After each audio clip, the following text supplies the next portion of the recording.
احمد مختار یوں پہچانے جائیں گے کہ محشر میں بھی ہوگا ان کا نعرہ یا رسول اللہ۔ ہم یہاں بھی نعرہ لگاتے ہیں اور وہاں بھی لگائیں گے، اور جو جس سے محبت کرتا ہے وہ اسی کے تو نعرے لگاتا ہے۔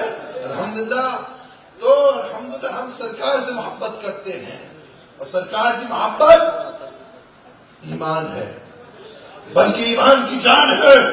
سنیو جان تو دے دینا، ایمان نہیں دینا۔ سرکار دو صلی اللہ علیہ وسلم نے خود ارشاد فرمایا لا یؤمن احدکم حتی اکون احب الیہ من والدہ وولدہ والناس اجمعین۔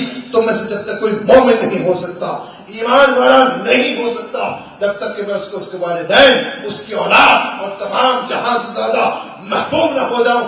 سب سے زیادہ محبت حضور صلی اللہ تعالی علیہ وسلم سے ہونا چاہیے، اور کیوں نہ ہو جس کا حسن اللہ کو بھی بھا گیا، جس کا حسن اللہ کو بھی بھا گیا۔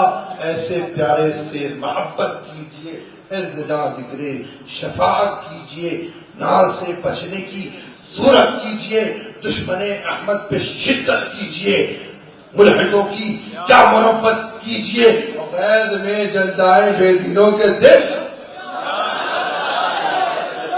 تم یا رسول اللہ کے نعرے لگاتے ہو، ان کا جو ہے سینہ جل جاتا ہے، اور تم یا رسول اللہ کے نعرے لگاتے ہو، ان کے چہرے کا جغرافیہ بدل جاتا ہے۔ تم یا رسول اللہ کے نعرے لگاتے ہو، ان کا چہرہ بگڑ جاتا ہے۔